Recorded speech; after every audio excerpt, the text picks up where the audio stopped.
Disclaimer. दोस्तों, ये कहानी केवल एक काल्पनिक रचना है। ये केवल लेखक के द्वारा रची गई यह एक कहानी है। इसका वास्तविक जीवन से कोई भी संबंध नहीं है। कृपया आप कहानियों को केवल मनोरंजन की दृष्टि से ही सुने, और साथ ही अगर आप इस चैनल नॉवल स्टोरी 2.6 पर पहली बार आए हैं तो चैनल को सब्सक्राइब और वीडियो को भर भर लाइक करना ना भूलें। धन्यवाद। एपिसोड 106। उसको देखकर उसे अपने दिल में दर्द होता है और वह वहां पर लगे हुए एक बटन को दबाता है और उसी के साथ ही थोड़ी ही देर में रूम के बाहर किसी के खटखटाना की आवाज़ सुनाई देती है। वह तुरंत ही दरवाज़ा खोलता है तो वहां पर वही लड़की खड़ी हुई थी जो थोड़ी देर पहले विधि के सामने खड़ी हुई थी। रणविजय ने इस वक्त बस अपनी पैंट पहनी हुई थी, जिसकी वजह से उसकी मस्कुलर और अट्रैक्टिव बॉडी इस वक्त लड़की के सामने मौजूद थी। लेकिन फिर भी उसकी हिम्मत नहीं हो रही थी कि वह रणविजय को आंख उठाकर देख ले। उसने नज़रों को नीचे झुकाया हुआ था। रणविजय उसके ऊपर बिल्कुल भी ध्यान नहीं देता है और अपनी कड़क आवाज में बोलता है, जाकर कुछ हेल्दी और न्यूट्रिशन खाना बनाकर लेकर आओ। उद्धरण चिन्ह। उसकी बात सुनकर वह तुरंत ही सर झुकाकर हाँ कहती है और वहां से चली जाती है। उसके जाने के बाद रणविजय दरवाजा एक बार फिर से बंद कर देता है और पीछे मुड़कर देखा है जहां पर विधि आराम से सोई हुई थी। ये देखकर उसके चेहरे पर मुस्कान आ जाती है और वह तुरंत ही एक बार फिर से उसके पास जाता है और उसके गाल पर किस करने के बाद उसको अच्छे से सफ़ेद कलर की चादर से ढक देता है और फिर अपनी शर्ट को पहनकर बाहर निकल आता है। इस वक्त वह वैसा बिल्कुल भी नहीं लग रहा था जैसे वह विधि के सामने मौजूद था। वह जाकर वहां पर लगे हुए एक सोफे पर बैठ जाता है और वह किसी राजा से काम नहीं लग रहा था। उसकी आंखों में गुस्सा साफ दिखाई दे रहा था और वह अपने सामने बैठी हुई लड़की को देखा है। वह लड़की कोई और नहीं बल्कि मीना ही थी और उसका चेहरा पूरी तरह से डर से भरा हुआ था। हालांकि अब उसके शरीर पर काफी निशान बने हुए थे जो कि उसको टॉर्चर करने की वजह से हुए थे। रणविजय को उससे कोई फर्क नहीं पड़ता है और वह गुस्से से उसकी तरफ देखते हुए बोलता है, तुम्हारी जान जान से पहले तुम सच बताओगे या फिर तुम चाहती हो कि। उद्धरण चिन्ह। रणविजय अपनी बात खत्म कर पाता उससे पहले ही मीना और गिड़गिड़ाते हुए रोती है और रोते हुए ही बोलती है, सर मुझे माफ़ कर दीजिए। मैं तो बस आपको बहुत ज़्यादा पसंद करती थी और इसलिए ही, लेकिन आज जब मैं आपको किसी और लड़की के साथ देखा तो मुझे बस गुस्सा आ गया था।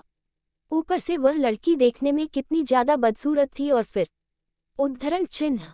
मीना अपनी बात खत्म कर पाती उससे पहले ही उसके पीछे जो बॉडीगार्ड उसके पास आ जाता है और कस के उसके बालों को पकड़कर ऊपर की तरफ खींचता है, जिसकी वजह से मीना को अपने बालों में बहुत तेज दर्द होता है और उसकी छींक निकल जाती है। तभी उसे रणविजय की दर्द देने वाली आवाज़ सुनाई देती है, तुम्हारी हिम्मत कैसे हुई मेरी पत्नी के बारे में इस तरह के शब्द निकालने की। उद्धरण चिन्ह। मीना जो कि दर्द से तड़प रही थी, अचानक से ही वह रणविजय की बात सुनती हो वह हैरान हो जाती है। उसे अपने कानों पर विश्वास नहीं हो रहा था। क्या सच में वह बदसूरत दिखने वाली लड़की रणविजय सर की वाइफ थी? उसने सच में ही अपने पैरों पर कुल्हाड़ी मार दी थी या फिर यह कह सकते हैं कि खुद जाकर कुल्हाड़ी पर अपना सर मार लिया था। रणविजय फिर अपने बॉडीगार्ड की तरफ देखकर कुछ इशारा करता है, जिसे समझकर बॉडीगार्ड तुरंत ही मीना को घसीटते हुए वहां से लेकर जाने लगता है। मीना बहुत ज़्यादा डर गई थी और साथ ही साथ उसे डर लग रहा था कि कहीं उसके साथ वह ना हो जो बाकी दुश्मनों के साथ होता था, क्योंकि यहाँ पर काम करने वाले हर एक इंसान को ये बात पता था कि रणविजय इतना ज़्यादा सीधा नहीं है जितना कि वह दिखाई देता है। उसका हैंडसम दिखने वाला चेहरा बस एक मुखौटा था, बाकी वह कितना क्रूएल हो सकता था वह तो बस उसके साथ काम करने वाले इंसान ही जानते थे। ये सब सोचकर ही मीना की रूह कांप जाती है और वह रोते हुए ही बोलती है, सर प्लीज़ ऐसा मत कीजिए, सर प्लीज़ मुझे जाने दीजिए। मैं बस आपको पसंद करती थी और इसलिए ही मैंने ये सब किया है। प्लीज़ मुझे माफ़ कर दीजिए, प्लीज़ सर, प्लीज़ मुझे जाने दीजिए यहाँ से। मैं वादा करती हूँ आज के बाद मैं कभी भी यहाँ पर नहीं आऊँगी, कभी भी आपको अपनी शक्ल नहीं दिखाऊंगी। मैं मैडम से भी माफ़ी मांग लूँगी, प्लीज़ मुझे जाने दीजिए सर। उद्धरण चिन्ह। शायद विधि होती और उसकी इस तरह से हालत में गिड़गिड़ाते हुए देखते तो वह उसे माफ़ कर सकती थी, क्योंकि इस वक्त मीना की हालत बिल्कुल भी ठीक नहीं थी। लेकिन रणविजय को इससे कोई फर्क नहीं पड़ रहा था। ऊपर से वह अभी बहुत ज़्यादा गुस्सा था। लड़का होता तो वह खुद अपने हाथों से उसे सजा देता, लेकिन अफसोस ये था कि सामने एक लड़की थी और वह बिल्कुल भी उसे छूना नहीं चाहता था, या फिर यह कह सकते हैं कि वह अपने हाथों को गंदा नहीं करना चाहता था। थोड़ी ही देर में वहां पर माहौल पूरी तरह से शांत हो जाता है और बॉडीगार्ड वहां से मीना को लेकर चले जाते हैं। वहीं दूसरी तरफ एक बंद अंधेरे कमरे में एक लड़की जमीन पर पड़ी हुई थी। उसकी हालत बहुत ज्यादा खराब हो गई थी। हालांकि उसने अपने चेहरे पर मेकअप किया हुआ था, लेकिन मिट्टी लगने की वजह से उसका मेकअप पूरी तरह से खराब हो चुका था। धीरे धीरे करके उसे होश आने लगता है और जैसे ही वह अपने आप को इस तरह से अंधेरे कमरे में देखती है तो वह बहुत ज्यादा डर जाती है और तुरंत ही उठकर इधर उधर देखते हैं तो वहां पर उसे एक दरवाजा दिखाई देता है जो कि बंद था। वह तुरंत ही उसे खोलने की कोशिश करती है, लेकिन दरवाजा अंदर से बंद था जिसकी वजह से उसका चेहरा डर के मारे पीला पड़ जाता है। एपिसोड 107। तभी अचानक से दरवाजा खुलता है जिसकी वजह से वह लड़की जो कि दरवाजा खोलने की कोशिश कर रही थी वह एक आवाज के साथ सीधा जाकर जमीन पर गिरती है और उसके कमर में और साथ में उसके बट पर चोट लग जाती है और उसे दर्द भी होता है। लेकिन इस वक्त वह बस कैसे भी करके वहां से निकल जाना चाहती थी और जैसे ही वह सामने देखती है तो उसकी आंखें हैरानी से बड़ी बड़ी हो जाती है और उसके मुंह से बस इतना ही निकलता है, तुम यहाँ पर क्या कर रहे हो? उद्धरण चिन्ह। ये सब बोलते हुए माया की आवाज लड़खड़ा रही थी। उसे अपनी आंखों पर विश्वास नहीं हो रहा था। वही लड़की की आवाज सुनकर वह लड़का जो कि सामने खड़ा हुआ था, जिसने एक फॉर्मल ब्लैक कलर का सूट पहना हुआ था, देखने में काफी ज्यादा हैंडसम और अट्रैक्टिव दिखाई दे रहा था। उसका गोरा रंग, काले बाल और अट्रैक्टिव नेचर काफी ज्यादा प्रभावशाली था। उसे लड़के की उम्र लगभग 26 से 27 साल के आसपास की थी। उसने अपनी आंखों पर जो चश्मा पहना हुआ था उसकी वजह से वह और भी ज्यादा डैशिंग दिखाई दे रहा था। वह मुस्कुराते हुए माया की तरफ देखा है और बोलता है, क्या बात है, आज पहली बार मुझे देखकर तुम्हारी आंखों में चमक दिखाई नहीं दे रही है, वरना तो हमेशा तुम मुझसे चिपकने के लिए आ जाती थी। उद्धरण चिन्ह। उसकी बातें सुनकर माया को गुस्सा आ जाता है और वह तुरंत ही अपनी जगह पर खड़ी होती है, लेकिन गिरने की वजह से उसके शरीर में जो दर्द हो रहा था उसकी वजह से उसके मुंह से थोड़ी सी निकल जाती है और वह गुस्से से उसकी तरफ देखते हुए बोलती है, कुणाल, अपनी बकवास करना बंद करो। क्या मैं जान सकती हूँ कि तुमने मेरे साथ यह सब क्यों किया है और तुम मुझे यहाँ पर लेकर क्यों आए हो, और उससे भी बड़ी बात, तुम इंडिया में क्या कर रहे हो? तुम्हें तो इस वक्त लंदन में होना चाहिए था ना।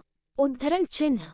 उसकी बातें सुनकर कुणाल के चेहरे पर मुस्कान आ जाती है, जिसकी वजह से वह और भी ज्यादा अट्रैक्टिव दिखाई दे रहा था।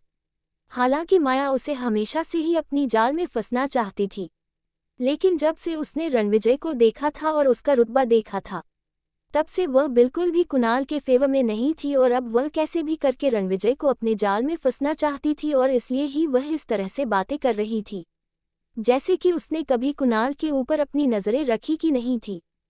और कुणाल को भी उससे कोई फर्क नहीं पड़ता था, क्योंकि वह तो बस विधि से ही प्यार करता था और उसको ही अपनी रानी बनना चाहता था। और इसलिए ही उसकी बुआ और फूफा जी की उसने कई बार बहुत मदद भी की थी, यह सोचकर कि उसकी बुआ और फूफा जी विधि से उसकी शादी करने में उसकी मदद करेंगे। और माया से वो इसलिए ही बात करता था ताकि वह विधि के नज़दीक जा सके। कुणाल आराम से अपने गॉगल्स को अपनी आंखों से उतरता है और फिर माया की तरफ देखकर मुस्कुराता है और बोलता है, मैं इंडिया कैसे आया वह सब तो तुम्हारी मेहरबानी है, क्योंकि मुझे ये तो नहीं पता था कि विधि कहाँ पर है और किस हाल में है। लेकिन मुझे ये जरूर पता था कि तुम और तुम्हारे को लालची माँ बाप विधि को ढूंढ जरूर रहे होंगे, और देखो मेरा शक बिल्कुल सही निकला। उद्धरण चिन्ह। मैंने विधि को ढूंढ तो लिया, लेकिन मेरी किस्मत इतनी खराब है कि मैं उसके पास पहुंच पाता उससे पहले ही वह यहाँ से चली गई है। और मुझे ये बहुत अच्छे से पता है कि तुम इंडिया में मौजूद हो तो तुम्हारा इसके पीछे जरूर कोई हाथ होगा, तो अब मुझे तुम विधि तक लेकर जाओगी। अगर तुम यहाँ से जिंदा वापस जाना चाहती हो तो, और अगर ऐसा नहीं है तो तुम यहाँ पर शौक से रह सकती हो, मुझे कोई प्रॉब्लम नहीं है। एक कुत्ते को खाना खिलाने में मुझे ज़्यादा खुशी होगी। उद्धरण चिन्ह। कुणाल की बातें सुनकर माया बहुत ज़्यादा गुस्सा हो जाती है और वह चिल्लाते हुए आगे बढ़कर कुणाल पर हाथ उठाना चाहती थी, लेकिन यह इतना आसान नहीं था जितना कि माया ने सोचा था। जैसे ही वह कुणाल के ऊपर हाथ उठाना चाहती थी, वैसे ही कोई पीछे से आकर उसके बालों को पकड़कर खींचकर उसे कुणाल से दूर कर देता है। कुणाल के चेहरे पर जो मुस्कान थी वह अभी भी बरकरार थी और वह मुस्कुराते हुए ही माया को देख रहा था, जैसे कि वह किसी कीड़े को देख रहा है। वहीं लंदन के एक 7 स्टार होटल के एक लग्जरियस रूम के एक बड़े से बेड पर इस वक्त एक प्यारी सी खूबसूरत सी लड़की लेटी हुई थी। वह धीरे धीरे करके अपनी आंखों को जैसे ही खोलता है तो उसके सामने एकदम से ही रोशनी उसे दिखाई देती है। जिसकी वजह से वह अपने एक हाथ से अपनी चेहरे को ढक लेती है और जैसे ही वह थोड़ा होश में आती है और उसे याद आता है कि वह कहाँ है, तो वह एकदम से ही अपनी आंखें खोल देती है और जब सामने का नज़ारा देखती है तो वह काफ़ी ज़्यादा डर जाती है और उसके चेहरे पर घबराहट साफ दिखाई देने लगती है, क्योंकि यह वह ज़्यादा नहीं थी जहां पर उसे होना चाहिए था। एपिसोड 108। वह तुरंत ही बिस्तर पर से उठाती और अपने आप को चेक करने लगती है। उसने जो कपड़े पहने हुए थे वह उसके खुद के थे, जिसे देखकर वह लड़की थोड़ी राहत की सांस लेती है और फिर तुरंत ही दरवाज़ा खोलकर जैसे ही सामने देखती है तो उसके सामने उसे रणविजय दिखाई देता है, जिसके चेहरे पर एक प्यारी सी मुस्कान थी और वह मुस्कुराते हुए उसे ही देख रहा था। विधि, जो कि बहुत ज़्यादा डर गई थी, वह तुरंत ही उसे सीने से लगा लेती है। रणविजय, जो थोड़ी देर पहले ही वहां से कुछ लेने के लिए गया था, वह जब विधि को इस तरह से घबराया हुआ देखता है तो वह भी परेशान हो जाता है और तुरंत ही उसे अपने सीने से लगा लेता है। रणविजय के इस तरह से गले लगाने की वजह से विधि थोड़ा शांत होती है और वह भरी सांस लेने के बाद रणविजय की तरफ देखती है और अपनी घबराई हुई आवाज में बोलती है, रणविजय, आप कहाँ पर चले गए थे? आपको पता है मैं कितना ज़्यादा डर गई थी, मुझे लगा था कि। इतना कहते हुए वह चुप हो जाती है। वही रणविजय भी उसकी तकलीफ को समझ सकता था, क्योंकि जो उसकी लाइफ की वैसी लाइफ जीना कोई छोटी बात नहीं थी। रणविजय अपने हाथ को आगे बढ़कर उसके बालों को सहलाता है और फिर प्यार से उसकी तरफ देखकर उसके माथे पर किस करता है और फिर उसे अपनी बाहों में भरकर एक बार फिर से वहां पर रखे हुए एक सोफे की तरफ लेकर जाता है और खुद बैठकर उसे अपने गोद में बैठता है और फिर वह बोलता है, विधि, तुम्हें ये बात समझनी होगी कि भगवान ने तुम्हें एक वरदान दिया है और भगवान अपनी दी हुई चीज़ों को वापस नहीं लेते हैं, तो तुम इस तरह से डर में रहना छोड़ दो, ठीक है? इतना बोलकर वह एक बार फिर से उसके माथे पर किस करता है और उसके गालों को सहलाता है। विधि भी अब तक शांत हो चुकी थी और उसे भी रणविजय की बातें समझ में आ रही थी। तभी उसे याद आता है कि वह तो फ्लाइट में थी और वहां पर वह लड़की बदतमीज जो कि रणबीर के साथ कुछ गलत करना चाहती थी। जैसे ही विधि को ये सब याद आता है, वह गुस्से से रणविजय की तरफ देखती है और बोलती है, वह लड़की आपके साथ गलत करना चाहती थी। आखिर आपके आसपास इस तरह के लोग रहते क्यों हैं? जब मैं यहाँ पर इस दुनिया में पहली बार आई थी, तभी दूसरे ही दिन मेरे सामने एक और लड़की आई थी जो कि आपको पसंद करती थी। आपको पता है उसने ओजस के साथ क्या कुछ नहीं किया था, यहाँ तक कि उसने तो ओजस को डराया भी था कि अगर ओजस ने आपको कुछ भी बताया तो वह मुझे जान से मार देगी, और इसलिए ही बेचारा छोटा सा होज हमेशा ही उससे डरा हुआ रहता था। क्या आपको इतना भी होश नहीं था? उद्धरण चिन्ह। रणविजय को कुछ भी समझ में नहीं आ रहा था कि आखिरकार विधि किस बारे में बात कर रही थी, लेकिन जैसे ही उसे ओजस के साथ हुए बिहेवियर के बारे में विधि से पता चलता है, उसका चेहरा गुस्से से लाल हो जाता है और उसकी आंखों में लाल दिखाई देने लगता है। वह इस दुनिया में सबसे ज़्यादा प्यार सिर्फ और सिर्फ अपने बेटे से करता था। विधि के आने से पहले वह सिर्फ और सिर्फ ओजस को ही अपनी जान मानता था और उसके होते हुए उसके बेटे के साथ किसी ने इस तरह की हरकत करने की कोशिश की थी और वह भी उसको धमकी दे की हिम्मत कर रहा था। वह भी उसके ही घर में ये सब सोचकर ही रणविजय का दिमाग खराब हो रहा था। वही विधि को भी अब बहुत गुस्सा आ रहा था। जैसे ही उसे याद आता है कि किस तरह से उसे घमंडी और बदतमीज लड़की ने ओजस के साथ बर्ताव किया था, वह एक के बाद एक सारी बातें रणविजय को बताती चली जा रही थी, क्योंकि वह भी चाहती थी कि रणविजय को इस बारे में पता चले। रणविजय को जैसे जैसे सारी बातें पता चल रही थी उसे भी बहुत गुस्सा आ रहा था। तभी अचानक से वह वहां पर रखे हुए एक गिलास को उठना है और उसे सीधा जमीन पर फेंक कर मारता है, जिसकी वजह से विधि अपने होश में आ जाती है और वह रणविजय को इस तरह से गुस्से में देखकर एक पल के लिए डर जाती है, लेकिन अगले ही पल वह भी खड़ी होती है और रणविजय की तरफ देखते हुए बोलती है।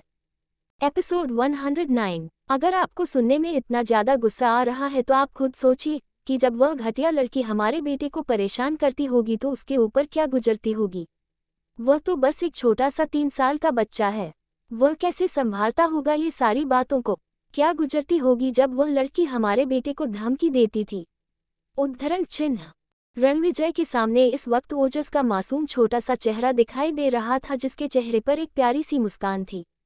रणविजय अभी कुछ कहता उससे पहले ही रूम का दरवाजा एक बार फिर से खुलता है और वहां पर ओजस दिखाई देता है, जिसकी आंखों में इस वक्त नींद भरी हुई थी। विधि के मुंह से वह सारी बातें जानने के बाद अब जाकर जब रणविजय अपने बेटे को देख रहा था, तो उसे अपने बेटे के लिए बहुत ज़्यादा बुरा लग रहा था और वह तुरंत ही ओजस के पास जाता है और उसे अपने सीने से लगा लेता है। ओजस को समझ में नहीं आ रहा था कि आज उसके पापा को हो क्या गया है। वह धीरे से अपनी तुतलाती हुई आवाज में बोलता है, क्या हुआ पापा? उद्धरण। उसका ये सवाल सुनकर तो रणविजय और विधि दोनों का ही दिल भर आता है। उन्हें सच में अपने बेटे के लिए बहुत ज़्यादा दुख हो रहा था, लेकिन रणविजय ये जानता था कि अभी वह यहाँ पर रहकर कुछ भी नहीं कर सकता है। इसलिए वह अपने आप को शांत करता है और फिर ओजस की तरफ देखा है। ओजस उसे सवाल या नज़रों से देख रहा था, जिसे देखकर उसके चेहरे पर मुस्कान आ जाती है और वह धीरे से उसके माथे पर किस करता है और उसके चेहरे को अपने दोनों हाथों में भरकर प्यार से बोलता है, आपको हमेशा से ही अपनी मम्मी पापा के साथ टूर पर जाना था ना, चलो बाहर घूमने चलते हैं। उद्धरण चिन्ह। उसका सवाल सुनकर ओजस के चेहरे पर जो उदासी छाई हुई थी वह तुरंत ही गायब हो जाती है और वह तुरंत ही खुश हो जाता है और वह चलते हुए तालियां बजाता है और बोलता है, हाँ चलो चलते हैं पापा, मैं बाहर जाकर आइसक्रीम भी खाऊंगा, ठीक है, और पिज्ज़ा भी और बर्गर भी। उद्धरण चिन्ह। ये सब कहते हुए वह बहुत ज़्यादा खुश लग रहा था। ऐसा नहीं था कि आज से पहले उसने ये सब खाया नहीं था, लेकिन बात सिर्फ इतनी सी थी कि विजय ओजस को हमेशा से ही हेल्दी खाना खाने के लिए कहता था, इसलिए बेचारे के पास कोई ऑप्शन नहीं रहता था और ओजस छोटी सी उम्र में ही बहुत ज़्यादा समझदार था, इसलिए वह खाने में ज़्यादा पिकी भी नहीं था। लेकिन जब से विधि उसकी ज़िंदगी में आई थी, उसका बचपन एक बार फिर से लौट आया था और अब वह बाकी बच्चों की तरह ही थोड़ी बहुत जिद कर लिया करता था। रणविजय जब ओजस को इस तरह से खुश होते हुए देखा है तो उसके चेहरे पर भी मुस्कान आ जाती है और वह पीछे मुड़कर विधि की तरफ देखता है। थोड़ी देर में विधि, ओजस और रणविजय होटल के बाहर खड़े हुए थे, जहां पर सब लोग उन्हें मुड़ मुड़ कर देख रहे थे। ऐसा इसलिए था क्योंकि वह तीनों का परिवार देखने में बहुत ही ज़्यादा खूबसूरत लग रहा था और ऊपर से विधि ने इस वक्त एक ब्राइट येलो कलर की साड़ी पहनी हुई थी, जो कि यहाँ पर लोग बहुत कम पहनते थे, इसलिए सब लोगों का ध्यान उनकी तरफ और ज़्यादा आकर्षित हो रहा था। विधि को जब यह महसूस होता है कि सब लोग उसे ही मुड़ मुड़ के देख रहे हैं तो वह रणविजय की तरफ देखने लगती है। ये देखकर रणविजय के चेहरे पर मुस्कान आ जाती है और वह हंसते हुए ही बोलता है, अब मुझे इस तरह से देखना बंद करो, क्योंकि मैंने पहले ही तुमसे कहा था कि यहाँ पर कोई साड़ी नहीं पहना है। हालांकि तुम बहुत ज़्यादा खूबसूरत लग रही हो, लेकिन अगर तुम कंफर्टेबल फील नहीं कर रही हो तो तुम अभी भी चेंज कर सकती हो, यहाँ पर सब लोग इस तरह के ही कपड़े पहनते हैं। उद्धरण चिन्ह। उसकी यह बात सुनकर विधि घूरकर उसकी तरफ देखने लगती है और उसे आंखों से धमकाने लगती है, जिसे देखकर चेहरे पर जो मुस्कान थी वह और भी ज़्यादा बड़ी हो जाती है और वह उसे आंख मार देता है, जिसे देखकर विधि हड़बड़ा जाती है। ऐसा इसलिए था क्योंकि जब विधि बाहर जाने के लिए चेंज कर रही थी तब रणविजय उसके पास एक शर्ट ड्रेस लेकर आया था, जो कि ब्लैक कलर की थी और देखने में काफ़ी ज़्यादा रिवीलिंग और हॉट लग रही थी, और विधि किसी भी हालत में उसे ड्रेस को पहनना नहीं चाहती थी। ये सब याद करके विधि को और भी ज़्यादा गुस्सा आ जाता है और वह तुरंत ही वहाँ पर जो रणविजय की गाड़ी मौजूद थी उसका दरवाज़ा खोलकर अंदर चली जाती है और एक बार फिर से घर कर रणविजय की तरफ देखती है। रणविजय इस बात पर बिल्कुल भी ध्यान नहीं देता है और फिर ओजस को अपनी गोद में उठाकर गाड़ी में बैठ जाता है। उनके जाने के बाद वहाँ पर एक औरत खड़ी हुई थी। उसकी उम्र लगभग 40 से 45 साल के आसपास की थी, जिसने ब्लैक कलर के फॉर्मल कपड़े पहने हुए थे। देखने में काफ़ी ज़्यादा स्टाइलिश लग रही थी। वह जब विधि को देख रही थी तो वह पूरी तरह से हैरान हो चुकी थी, क्योंकि वह विधि को बहुत अच्छे से जानती थी। मेरी आंखों ने सही देखा है ना, ये सच में विधि ही थी। लेकिन उसके साथ ही आदमी कौन था और वह बच्चा कौन था? उद्धरण चिन्ह। जब वह अपने आप से यह सारी बातें कर रही थी तभी उसके पीछे एक आदमी आकर खड़ा हो जाता है और वह उसके कंधे पर हाथ रख देता है, जिसे देखकर वह एक पल के लिए डर जाती है और जैसे ही उसे एहसास होता है कि वह कौन है तो वह तुरंत ही बोलती है, मैंने अभी अभी विधि को देखा। उद्धरण चिन्ह। तो दोस्तों, आखिर कहानी में आगे क्या होगा यह जानने के लिए इस स्टोरी को सुनते रहिए सिर्फ और सिर्फ novel_story_2.6 चैनल पर। और अगर कहानी आप सभी को पसंद आए तो वीडियो को लाइक, कमेंट और शेयर जरूर करें। धन्यवाद।